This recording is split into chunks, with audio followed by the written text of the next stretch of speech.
Isang mapagpalang araw sa atin mga idol. Welcome po sa Prince Sophia Vlogs. Andito na naman tayo mga idol sa ating kusina.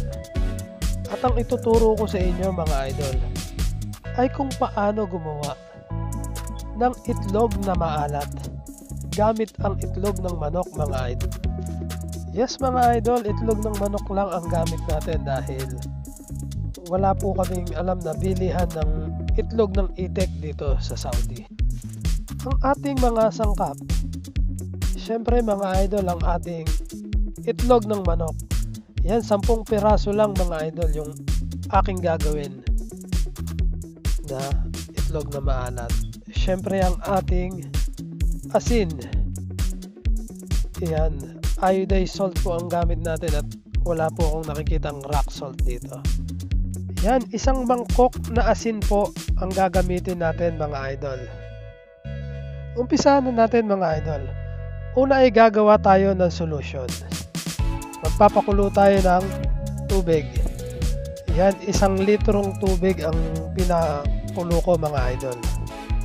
At kapag kumukulo na yan mga idol ay ilalagay na natin o isasalin na natin yung ating 1 mangkok na iodized salt.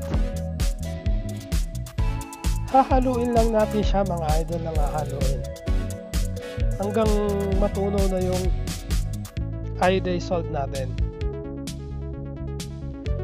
Malalaman natin mga idol na tunaw na yung iodized salt natin kapag nakita nating malinaw na yung tubig ng ating ginagawang solution. Kailangan lang mga idol ay continuous ang halo natin para mabilis matunaw yung ating iodized salt. Kung mapapansin natin mga idol ay kumakapit na yung asin sa ating panghalo. At yung tubig ay hindi lumilinaw mga idol. Ibig sabihin yung ginagawa nating solution ay masyadong maalat. Mas maganda to mga idol kapag ganito dahil mas konting araw natin pwedeng ibabad yung ating ginagawang itlog na maalat. Pagkatapos mga idol ay palamigin lang natin yung ating ginawang solution.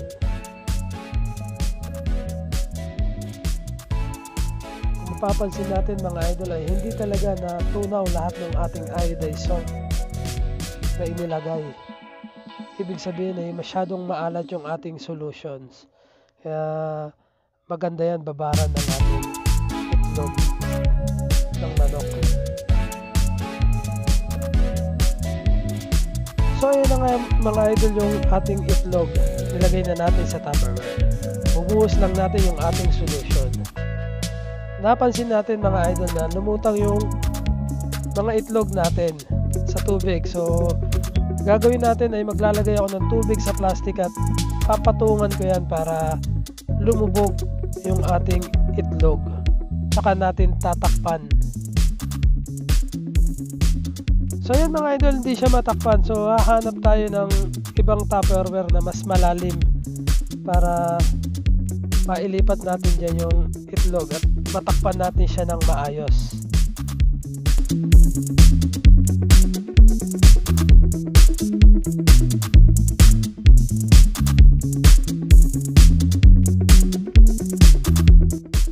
Yan mga idol, pagkatapos ay lagyan natin ng petsa yung takip ng pinaglagyan natin para alam natin kung ilang araw na nakababad yung ating itlog. Pagkatapos ay itabi natin yan sa room temperature katulad ng mga cabinet. Ako sa ilalim ng kama ko inilagay yan mga idol. So yun na mga idol, August 17 na ngayon. 1 buwan natin binabad yung ating itlog sa ating solution.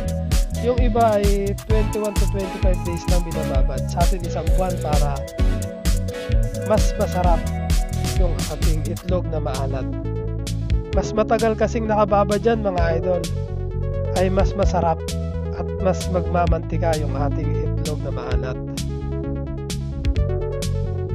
So ayan na mga idol, simulan na natin na ilipat yung ating itlog sa kasirola at atin na itong ilalaga.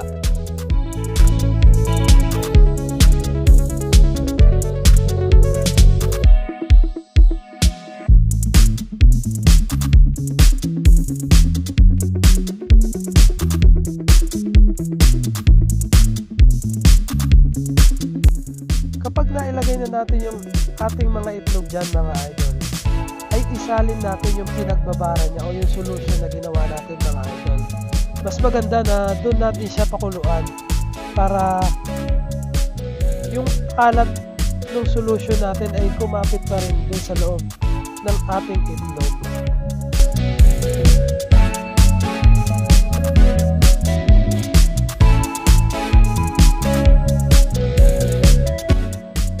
Yan mga idol, pinakukuluan natin siya ng 1 oras. Pero sa katamtamang apoy lamang mga idol. Huwag nating ipupul yung apoy para hindi matuyuan ng tubig yung ating ginagawang itlog na maalat. Pagkatapos natin pakuluan yan mga idol ay papalamigin lang natin. Yan mga idol, inugasan natin at inilagay natin sa panibagong tubig yung ating itlog na maalat para mabilis siyang lumamig. Kung mapapansin nyo rin mga idol ay nakalubog na siya sa tubig, ibig sabihin luto na yung ating itlog na maalat. So kukuha tayo ng isa at tetestingin natin mga idol. Bibiyakin natin siya para makita natin yung itsura ng ginawa nating itlog na maalat.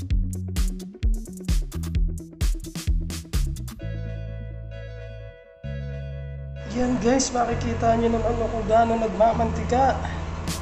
Napakasarap ng itlog na kung ano nagawa natin. Nagmamantika talaga ito mga idol.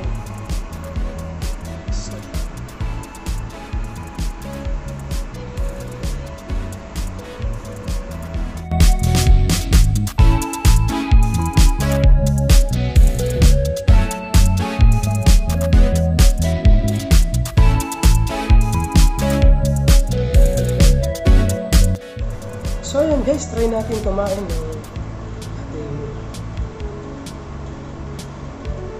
ating tikman natin siya. Ayan guys, makikita nyo naman talagang nagmamantika siya.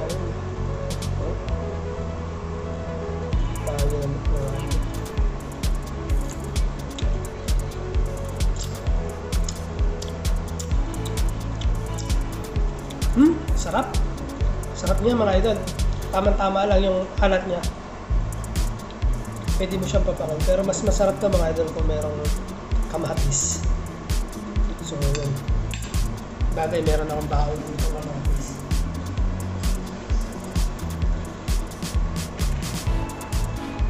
Yan mga idol. Ito mga idol, may kamatis. Masarap yan mga idol kung meron kang kamatis. Kahalo mo dito sa luto. So yun guys, talagang ang tayo kung nagmamantika siya.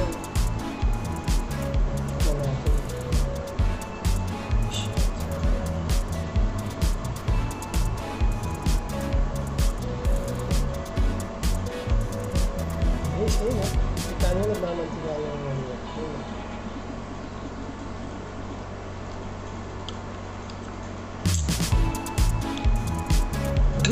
sarap! Talaga guys, ito yung mantika niya, sarap. Perfect lang kakagawa natin.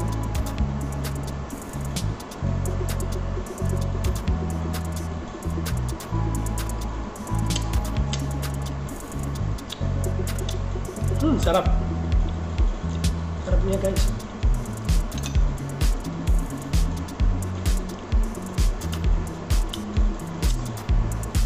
So yun guys, napakasarap nung itlog na maalat na nagawa ko. Talagang nagmamantika siya. Ayan po, kita niyo yung kalahati. Ayan. Talagang nagmamantika. Ang sarap po na, ang sarap niya. Okay, kung nagustuhan niyo po yung video ko na to, huwag pong kalimutang mag-like. At subscribe na rin po kayo sa aking channel. At i-hit mo na rin yung notification bell para lagi kang updated sa mga bagong videos na aking i-upload.